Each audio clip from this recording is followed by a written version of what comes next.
कहते जी कि मौलाना हक नवाज जंगवी के बारे में आपका क्या ख्याल है? वो फौत हो गए, अब उनके बारे में ख्यालात की क्या बात है? वो एक सही माने में अहले सुन्नत वल जमात के उलमा में से थे और अपने वक्त में उन्होंने शान सहाबा पे कुर्बानियाँ दी हैं, तारीखें चलाई हैं, बड़ी मार खाई है, बड़े जुल्म बर्दाश्त की है।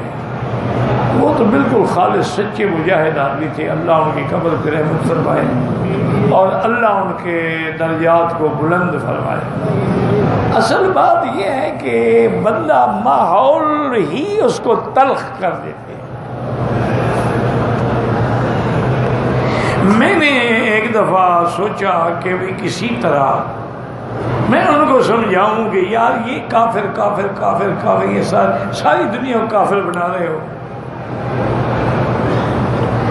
ये नारा दुरुस्त नहीं है। अब हर बंदा तो काफिर नहीं होता ना, कोई जाहिल है बेचारा, जहालत की वजह से शिया बना हुआ है, उसको पता ही नहीं शिया कौन है और सुन्नी कौन है। बहरहाल मैं एक दफ़ा पाकिस्तान गया, मुझे याद है कि चनी ओट में ख़त्म नबूवत कॉन्फ्रेंस थी, मैंने उसमें शिरकत की और उसके बाद फिर मैं रवाना हुआ बावलपुर के लिए। तो गवर्नमेंट ने एहतराम के लिए, इस्तकबाल के लिए स्क्वाड दिया हुआ था कि आपके साथ रहे हिफाजत के लिए। तो मुझे एक चिट मिली मौलाना हक नवाज की कि आपके साथ पुलिस है और मैं आपको मिलना चाहता हूँ और मैं तो मुजरिम इश्तिहारी हूँ, मैं कैसे मिलूँ आपको? और ये बदबख्त तो मुझे जानते भी हैं, पहचानते भी हैं, पकड़ लेंगे। बहरहाल और वो करते ये थे कि जब एक ज़िले की हद ख़त्म होती थी ना, तो अगले ज़िले की पुलिस को इतला दे दी जाती थी, उनकी गाड़ी आ जाती थी। अभी हद ख़त्म नहीं हुई थी, मैंने उनको रोका, मैंने कहा यार मेहरबानी करो, मुझे कोई स्क्वाड नहीं चाहिए ना, मैं उन मौलवियों में हूँ जो इन चीज़ों को देख के खुश होते हूँ। मैं फ़कीर आदमी हूँ, तालिबुल इल्म हूँ। आप मेहरबानी करके एक तो आप भी वापस जाएं और आगे भी इतला ना करें कि वो मेरे लिए आए लेने के लिए। हम तो मजबूर क्या है? जब मैंने कह दिया मेरी जान छोड़ो, बहरहाल उन्होंने मान लिया और चले गए। आगे एक होटल था, जैसे सड़कों पे होटल होते हैं ट्रक ड्राइवरों के लिए, मैं वहाँ बैठा तो पढ़ना, वहाँ आके मुझे भेजा।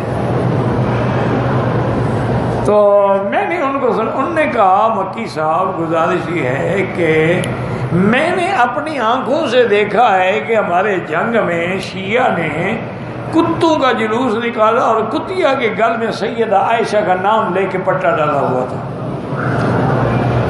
उनका फिर मुझसे बर्दाश्त नहीं हुआ, मैं मजबूर हो गया। मुझे पता है मैं क्या करूं। जो चीज मैं आंखों से देख चुका हूं उसके बाद मैं क्या जिंदा रहूं?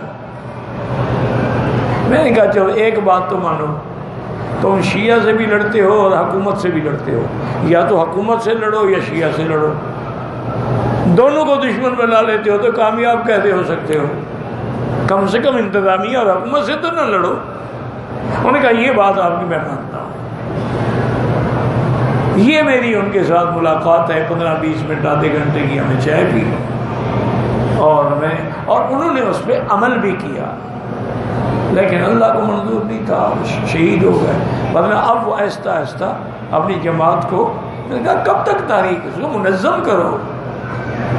ये तो बिल्कुल एक ऐसा तुमने उनको इतना एडवांस कर दिया है कि अब वो किसी मौलवी से भी काबू नहीं आते। उसने कहा आपकी बात ठीक है, वो अमल कर रहे थे बेचारे, लेकिन अल्लाह के रास्ते में शहीद हो गए। और ये भी इत्तेफाक है कि उनकी शहादत के मौके पर मैं वही था। मुझे मुल्तान में इतला मिली कि अगर शहीद हो गए हैं और जनाजा है, और उनको भी पता था कि मैं वहाँ हूँ, तो उनने भी ऐलान कर दिया था कि जनाजा मक्की साहब पढ़ाएंगे। अब मसला ये था कि रास्ते में जनाब सारी चौकियाँ लगा दी गई, पुलिस बैठ गई, किसी बाहर वाले को गाड़ी उस तरफ जाने ही नहीं देते थे। ताकि वहाँ इतना बड़ा इज्तिमा न हो जाए। तो मैंने कमिश्नर को टेलीफोन किया, मैंने कहा यार मैंने उसका जनाजा पढ़ना है, तुम मेरे दोस्त हो, कोई हल करो मुझे वहाँ पहुँचाने का। उन्होंने कहा मैं अपनी गाड़ी भेजता हूँ, उस पर झंडा लगा हुआ होगा, आपको कोई नहीं रोकेगा, आप जाएं।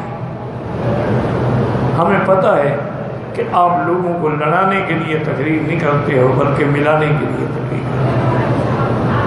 तो उस बेचारे ने मुझे गाड़ी भेजी, मैं पहुंचा और एन टाइम जब जनाजा बिल्कुल तैयार हो चुका था और अल्हम्दुलिल्लाह हज़रत दरख्वास्ती मसल्ले पे खड़े हो गए थे।